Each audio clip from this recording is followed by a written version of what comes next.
Imagine what it would be like to be a drug lord, running one of the biggest cartels in the world and striking fear into the hearts of many. But the reality is far from glamorous.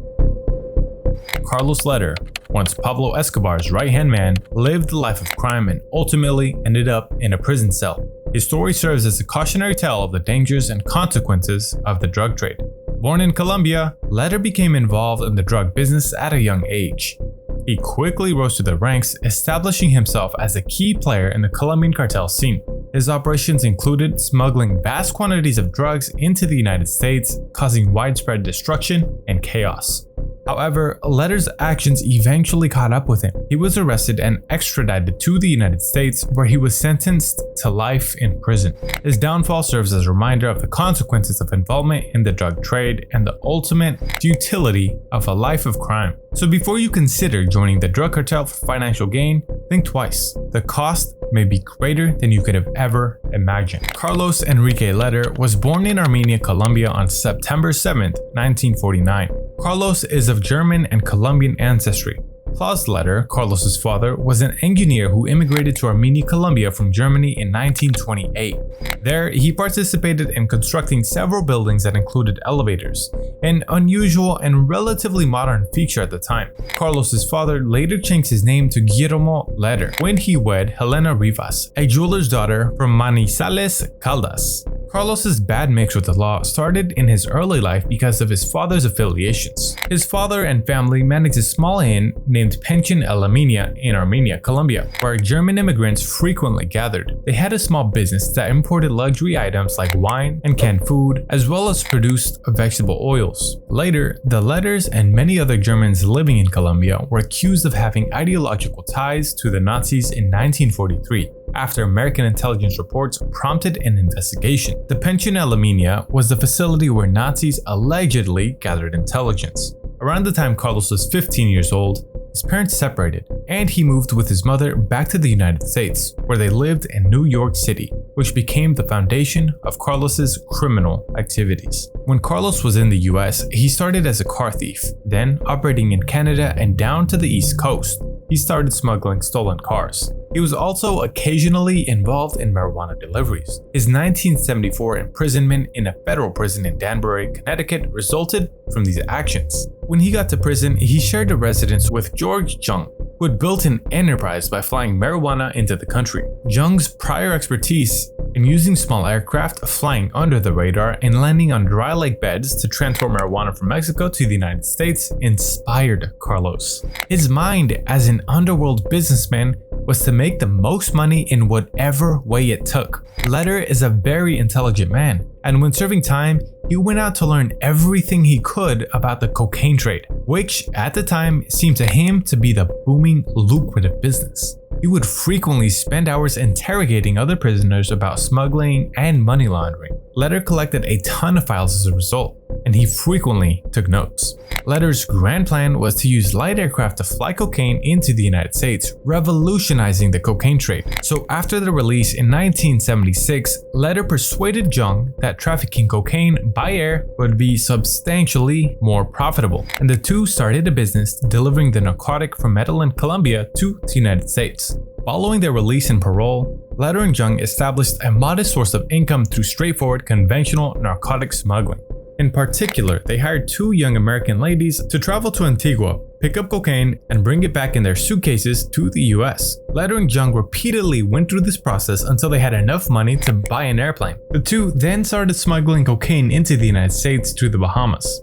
They did this by increasing their financial resources and cultivating relationships and trust with Colombian suppliers. They distributed cash among the Bahamian government officials for legal and political protection.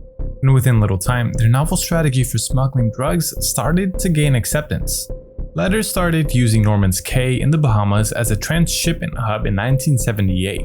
From there, planes carrying cocaine would travel to deserted airstrips in Georgia, Florida, and North and South Carolina. In order to turn the island into his own base of operations, he bought off or scared away the locals and bribed government officials. He made the runway bigger, which was entirely dedicated to the incredibly lucrative cocaine trade. He may have made up to $300 million yearly, which supported his opulent way of living. Lehder gained notoriety in particular for hosting sizable gatherings with virtually unrestricted restricted sex and drug usage. Lehder built a 3,300-foot runway for his fleet of planes, which was guarded by bodyguards, attack dogs, and radars. Lehder's riches reached the billions at the height of his business when 300 kg of cocaine was docked at the island every single day.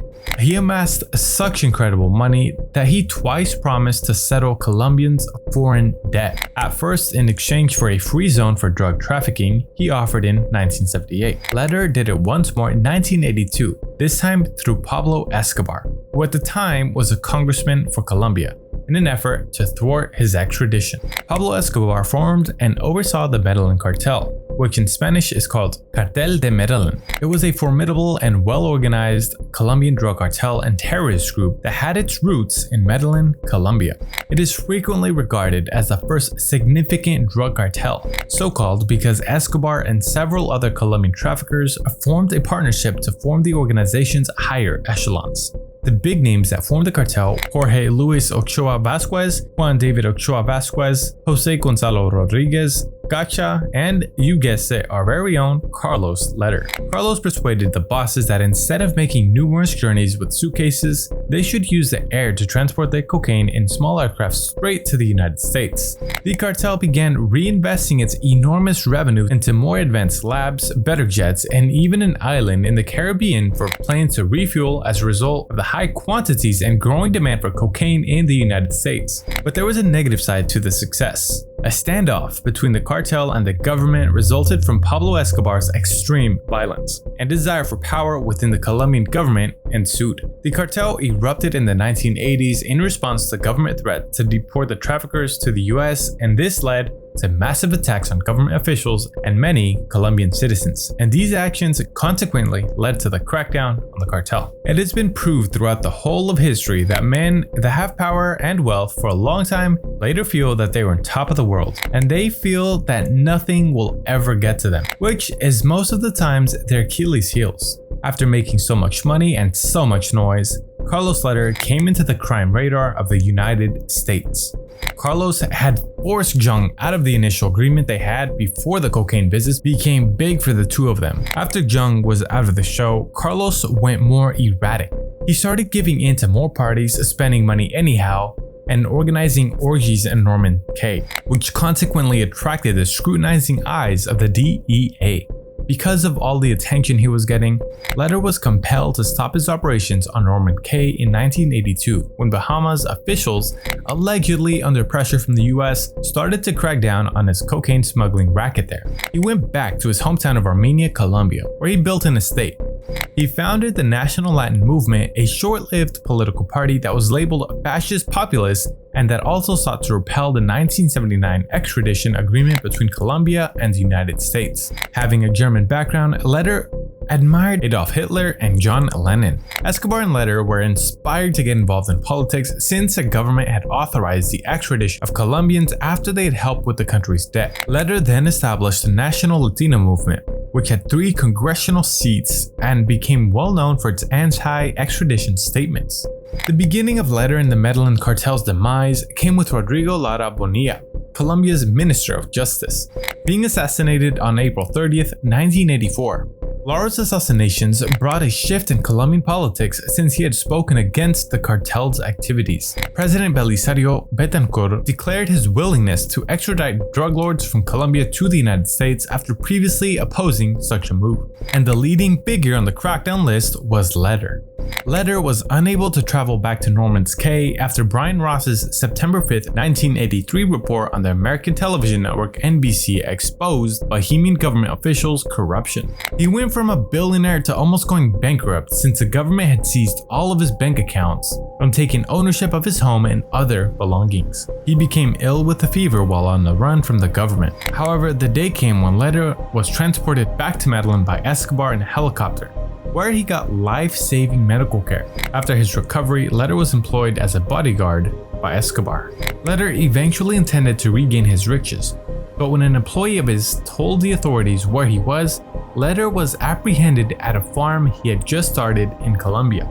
There was also the idea that Pablo Escobar himself had set up his capture because the Medellin wanted him gone as a result of his extreme military-like behaviors.